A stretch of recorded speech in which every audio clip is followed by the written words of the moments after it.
Hello students, my name is Dr. Rajesh Kumar Sharma, Department CT, College IPM Ghaziabad, subject pedagogy of physical science.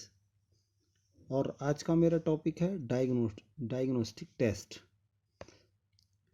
Diagnostic test को हिंदी में निदानात्मक शिक्षण निदानात्मक परीक्षण कहते हैं। आज के लेक्चर में meaning of diagnostic test, definition of diagnostic test, purpose of diagnostic test, characteristic of diagnostic test और कंस्ट्रक्शन ऑफ डायग्नोस्टिक टेस्ट। कहने का मतलब कंप्लीट डायग्नोस्टिक टेस्ट का अध्ययन करेंगे। तो जैसा कि नाम से आप देख रहे हैं कि मीनिंग ऑफ डायग्नोस्टिक टेस्ट का तात्पर्य है it is a form of achievement test. A diagnostic test is one kind of educational test. The difficulties of the student cannot be easily identified from this test. The aim of diagnostic test is to analyze the difficulties and weakness of a student in particular phase to work. The word diagnosis is extensively used in medical science. The patient is described medicine on the basis of the diagnosis. कहने का मतलब निदानात्मक परीक्षण achievement test का ही एक रूप है। It is the form of achievement test. A diagnostic one kind of educational test, ये एक प्रकार का एजुकेशनल टेस्ट है। The difficulties of student can not be easily identified from this test. इस टेस्ट के द्वारा आसानी से आइडेंटिफाई नहीं किया जा सकता है कठिनाइयों को। The aim of diagnosis is to analyse the difficulties. इसका उद्देश्य होता है कि डिफिकल्टीज को एनालिसिस करें, उनकी छात्र की कमजोरियों को समझें। और डायग्नोसिस वर्ड का जो यूज़ है वास्तव में मेडिकल साइंस में किया जाता है। जिस प्रकार कोई व्यक्ति शारीरिक या मानसिक रूप से अस्वस्थ हो जाता है, उसे अपनी अस्वस्थता संबंधी समस्याओं के निवारण के लिए निदानात्मक परीक्षण से गुजरना पड़ता है। अर्थात किसी भी प्रकार के रोग को होने के लिए कोई भी व्यक्ति जब डॉक्टर्स के पास जाता है तो अपनी बीमारी के बारे में, अपनी शारीरिक अस्वस्थता के बारे में डॉक्टर्स को बताता है और डॉक्टर्स उस प्रॉब्लम को डायग्नोज करने का प्रयास करते हैं और उसी आधार पर उसको दवाइयाँ, मेडिसिन्स, इंजेक्शंस दिए जाते हैं जो डायग्नोज करने का माध्यम है। यहाँ पर शिक्षण में अध्यापक भी अपने छात्रों के उचित व्यावहारिक परिवर्तन के लिए, अपेक्षित व्यावहारिक परिवर्तन के लिए, विद्यार्थी के व्यक्तित्व संपूर्ण या सर्वांगीण विकास के लिए जो भी अपेक्षित परिवर्तन लाने हों उसके लिए छात्र को डायग्नोज करते हैं। अर्थात उसके निदानात्मक परीक्षण के द्वारा उसकी समस्याओं को हल करने का प्रयास करते हैं। लेकिन इन प्रयत्नों को करने से अनेक प्रकार की इच्छित सफलता प्राप्त नहीं होती है। कई बार उसे असफलता का मुंह देखना पड़ता है। जब तक यह समस्या रहती है तब तक कोई बात नहीं होती है, लेकिन जब यह समस्या काफ़ी समय तक बढ़ जाती है तो उसे कोई बात नहीं होती और उसे सोचने के लिए मजबूर हो जाते हैं। इस समस्या से मुक्ति पाने के लिए क्या किया जाए, उसके लिए हम निदानात्मक परीक्षण का प्रयोग करते हैं। उसके बाद है definition of diagnostic test. Diagnostic test की परिभाषा। तो डायग्नोस्टिक टेस्ट की परिभाषा है अकॉर्डिंग टू गुड के अनुसार diagnosis means determination of the nature of learning difficulties and deficiencies. Good कहते हैं कि निदान का अर्थ अधिगम संबंधी कठिनाइयों एवं कमियों के स्वरूप का निर्धारण करना है। Diagnosis means determination of the nature of learning difficulties and deficiencies. दूसरी डेफिनेशन कही है अकॉर्डिंग टू रॉस के अनुसार prevention is the highest level of diagnosis. बचाव ही निदान का उच्चतम स्तर है। और एक डेफिनेशन के लिए according to Yoakam and Simpson के अनुसार, योकम और सिम्पसन ने कहा कि डायग्नोसिस इज द आर्ट और act of recognising a difficulty by its symptoms. It is an explanation of the difficulties in learning. अर्थात निदान किसी कठिनाई का उसके चिन्हों, लक्षणों इन डायग्नोसिस द आर्ट और एक्ट ऑफ रिकॉग्नाइजिंग, निदान किसी कठिनाइयों का उसके चिन्हों लक्षणों से ज्ञान प्राप्त करने की कला का कार्य है। Difficulty by its symptoms, it is an explanation of the difficulties in learning, यह तथ्यों के परीक्षण पर आधारित कठिनाई का स्पष्टीकरण है। तो ये कुछ डेफिनेशंस हैं, जो ये 3 डेफिनेशन हैं, ये बहुत इंपॉर्टेंट है डायग्नोस्टिक टेस्ट के लिए। और विज्ञान का अध्यापक कोई भी कंसेप्ट को जानने के लिए, कुछ सूत्रों को, नियम को समझने के लिए कठिनाई का अनुभव करता है, और वो छात्रों को इसे बताने में विभिन्न प्रकार की शारीरिक, मानसिक और सामाजिक दृष्टि से समान रूप से छात्र कुछ समझ नहीं पा रहे हैं, उनको सिखाने के लिए इस प्रकार के परीक्षणों का प्रयोग करता है। उसके बाद आता है purpose of diagnostic test. Diagnostic test के क्या क्या उद्देश्य हैं?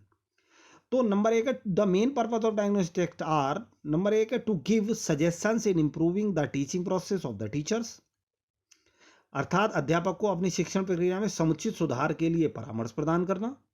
To give suggestion for effective evaluation process, मूल्यांकन की प्रक्रिया को अधिक सार्थक और प्रभावशाली बनाना।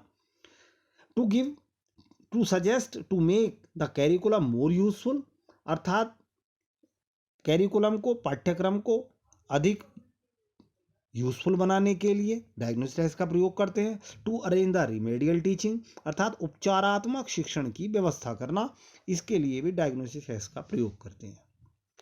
उसके बाद आती है characteristic of diagnostic test. Characteristic, निदानात्मक परीक्षाओं की विशेषताएं क्या क्या है? Number 1, the main characteristic of diagnostic test are, these test are both standardise and non standardise, इस प्रकार के जो टेस्ट होते हैं वो स्टैंडर्डाइज और नॉन स्टैंडर्डाइज दोनों होते हैं। There is no limitation of diagnostic, diagnostic test की कोई भी निश्चित सीमा नहीं होती है। It is the main part of curriculum in diagnostic test, निदानात्मक परीक्षाएं पाठ्यक्रम का एक प्रमुख अंग होती हैं। दिस टेस्ट आर एनालिटिकल, इस प्रकार के टेस्ट एनालिटिकल होते हैं।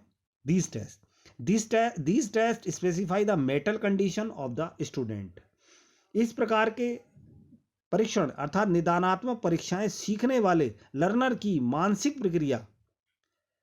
मानसिक प्रक्रिया के स्वरूप को स्पष्ट रूप से वर्णित करती है। It is an effective tool for teacher that help in planning and organising the remedial teaching, यह बहुत ही प्रभावी एक टूल है, किसके लिए? अध्यापकों के लिए, जो मदद करता है प्लानिंग और ऑर्गेनाइजेशन में रिमेडियल टीचिंग के लिए।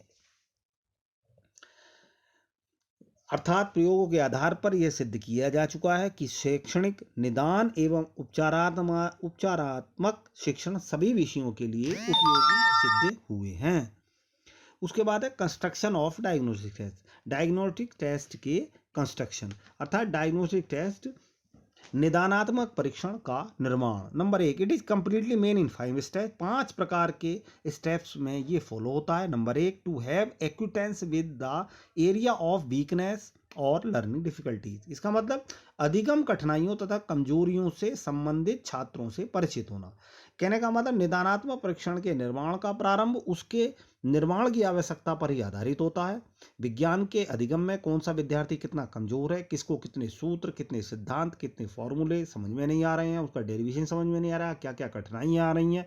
अध्यापक अपने छात्रों को इस पर विशेष रूप से ध्यान देते हैं और उसके आधार पर ही उपलब्ध परीक्षणों के परिणामों को देखते हैं। कक्षा में किए गए करने वाले जो अभ्यास वर्क है उसको देखते हैं, गृह कार्य का निरीक्षण करते हैं, विद्यार्थियों के व्यवहार में अंतर को देखते हैं कि उसमें कितना कॉन्फिडेंस लेवल आया, कितना नहीं आया। इसके आधार पर वह अधिगम कठिनाइयों और कमजोरी संबंधित क्षेत्रों का परिचय करते हैं। तो पहली चीज। दूसरा, लिमिटिंग द डिफिकल्टी एरिया, अर्थात कठिनाई क्षेत्र को सीमित करना। निदानात्मक परीक्षण की इकाई में यथासंभव सीमित कर देना सही होता है। किसी भी विद्यार्थी ने विज्ञान के किसी परीक्षण में यदि बहुत कम अंक प्राप्त किए हैं तो उसका मूल्यांकन परिणाम का गहनता से विश्लेषण करना होता है और विद्यार्थी विज्ञान की कौन सी शाखा में कमजोर है, फिजिक्स है, चाहे केमिस्ट्री है, जूलॉजी है, बॉटनी है, किसी भी प्रकार की कोई भी शाखा है, निदानात्मक परीक्षण का विषय बनाई जा सकती है। और निदानात्मक परीक्षण निर्माण के लिए किसी एक इकाई या सब इकाई, जिसे उप इकाई बोलते हैं, उसका चयन करके विस्तार पूर्वक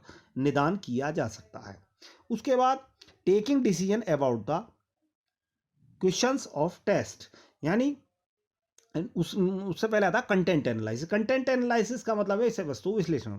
विज्ञान से संबंधित विषय सामग्री या विषय वस्तु को विश्लेषण करके बालक का प्रारंभ में अंतिम व्यवहार ज्ञात करते हैं। प्रारंभिक व्यवहार से उसकी जो उप इकाई है जिसमें पढ़ाया गया वाला है उस कंटेंट से संबंधित अधिगम के लिए उसका किस प्रकार का ज्ञान है, किस प्रकार का कौशल है, किस प्रकार का एटीट्यूड है, किस प्रकार का इंटरेस्ट है, ये जानकारी अध्यापक को छात्र को से प्राप्त करनी होती है। और अंतिम व्यवहार जिसको हम टर्मिनल व्यवहार बोलते हैं, टर्मिनल बिहेवियर बोलते हैं, उप इकाई के अधिगम का अर्जन करके विद्यार्थी के व्यवहार में उसके अपेक्षित परिवर्तन की अपेक्षा अध्यापक करता है। उसके बाद आता है taking decision about the question of test.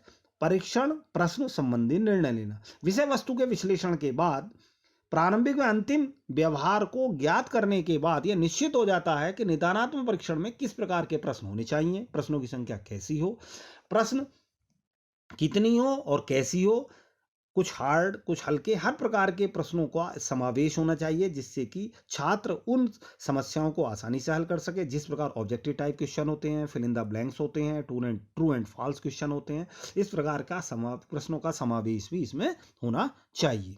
उसके बाद deciding about the taking test, यानी परीक्षण लेने संबंधी निर्णय। जब अध्यापक कक्षा में पढ़ा देता है तो वो निदानात्मक परीक्षण किस प्रकार लेगा, निर्णय लेते समय निम्न बातों का, कई प्रकार की बातों का ध्यान रखते हैं। निम्न कौन कौन सी हो सकती हैं वो? नंबर 1, जैसे परीक्षण के लिए समय सीमा का निर्धारित करना, भाई कितना टाइम है, 10 मिनट में करना, 15 मिनट में करना, 20 मिनट में करना, ये टाइम डिसाइड होगा। विद्यार्थियों को परीक्षण देने से संबंधित आवश्यक निर्देश उसके जो जितने भी पॉइंट्स हैं उनको डिस्क्रिप्शन देना छात्रों को कि भाई आपको ऐसे ऐसे करना है।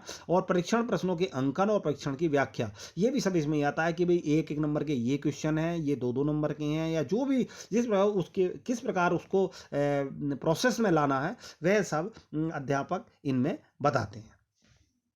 तो ये आज का जो डायग्नोस्टिक टेस्ट का ये कंप्लीट आपको एक लेक्चर है, इसमें पूरा डायग्नोस्टिक टेस्ट आया है, तो इसको आप तैयार करें। Thank you.